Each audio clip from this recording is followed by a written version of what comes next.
ലോക്സഭാ തിരഞ്ഞെടുപ്പിൽ 80 മുതൽ 100 വരെ സീറ്റുകൾ കിട്ടുമെന്നാണ് കോൺഗ്രസ് പറയുന്നത്. ബി.ജെ.പി ഇതര പാർട്ടികളെയെല്ലാം ഒന്നിച്ചു കൊണ്ടുവരാൻ ശ്രമം തുടങ്ങിക്കഴിഞ്ഞു. തെക്കേ ഇന്ത്യയിലെ പാർട്ടികളുമായി തമിഴ്നാട് മുഖ്യമന്ത്രി എം.കെ. സ്റ്റാലിൻ സംസാരിക്കും. ബി.ജെ.പിയിൽ നിന്ന് 30ഓളം സീറ്റുകൾ പിടിച്ചെടുക്കാൻ കഴിയുമെന്നാണ് കോൺഗ്രസ് നേതാക്കൾ അവകാശപ്പെടുന്നത്.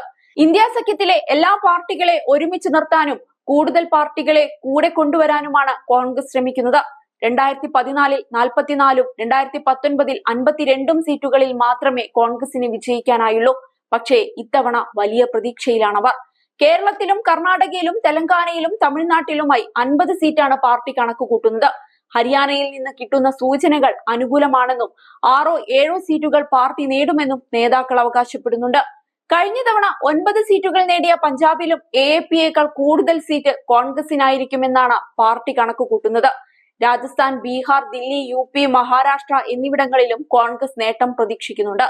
ഈ തിരഞ്ഞെടുപ്പ് കാലത്ത് 200-ലേറെ റാലികളിലാണ് പ്രധാനമന്ത്രി നരേന്ദ്രമോദി പങ്കെടുത്തത്. 80-ലധികം അഭിമുഖങ്ങൾ വിവിധ മാധ്യമങ്ങൾക്കായി നൽകി. പ്രിയങ്ക ഗാന്ധി 100-ലേറെ റാലികളിൽ പങ്കെടുത്തു.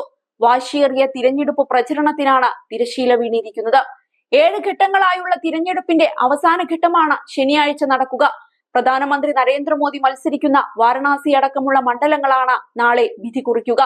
പഞ്ചാബ്, ഹിമാചൽ പ്രദേശ്, ചണ്ഡീഗഡ്, ഉത്തർപ്രദേശ്, ബംഗാൾ, ബീഹാർ, ഝാർഖണ്ഡ്, ഒഡീഷ എന്നിവിടങ്ങളിലെ 57 മണ്ഡലങ്ങളിലാണ് അവസാന ഘട്ടത്തിലെ വോട്ടെടുപ്പ്.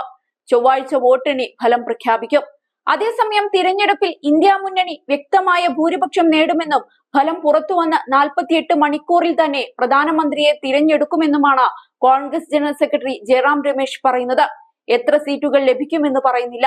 എന്നാൽ ഇന്ത്യ മുന്നണിക്ക് 272 സീറ്റുകൾ എന്നത് വ്യക്തമായ കാര്യമാണ്. ദക്ഷിണേന്ത്യയിൽ നിന്നും ബി.ജെ.പിയെ തുടച്ചു നീക്കുമെന്നും ഉത്തരേന്ത്യയിൽ പകുതിയാകുമെന്നും ആദ്യ 2 ഘട്ട വോട്ടെടുപ്പ് കഴിഞ്ഞപ്പോൾ തന്നെ അത് മനസ്സിലായെന്നും 2004-ലും എക്സിറ്റ് പോൾ പ്രവചിച്ചത് NDA-ക്ക് വൻ ഭൂരിപക്ഷമാണെന്നും അദ്ദേഹം പറയുകയുണ്ടായി. 2019-ൽ മിക്ക സംസ്ഥാനങ്ങളിലും ബി.ജെ.പി സീറ്റുകൾ തൂത്തുവാരി. ഇക്കുറി രാജസ്ഥാൻ, കർണാടക, തെലങ്കാന, മഹാരാഷ്ട്ര എന്നീ സംസ്ഥാനങ്ങളിൽ കോൺഗ്രസ് മികച്ച നേട്ടമുണ്ടാക്കും. ഛത്തീസ്ഗഡ്, മധ്യപ്രദേശ്, അസം, ഉത്തർപ്രദേശ് എന്നിവിടങ്ങളിൽ നില മെച്ചപ്പെടുത്തും. ബീഹാറിലും പശ്ചിമ ബംഗാളിലും ബി.ജെ.പി നില മെച്ചപ്പെടുത്തില്ല.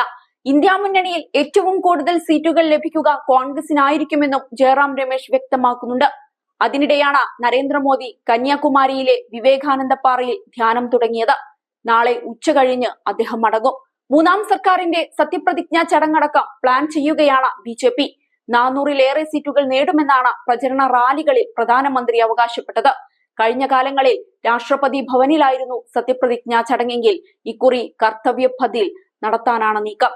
എന്നാൽ വിരമിച്ചതിന് ശേഷമുള്ള ജീവിതം എന്തായിരിക്കുമെന്ന് മോദി ധ്യാനത്തിലൂടെ കണ്ടെത്തുമെന്നാണ് ധ്യാനത്തെ പരിഹസിച്ചുകൊണ്ട് ജയറാം രമേശ് പറഞ്ഞത്.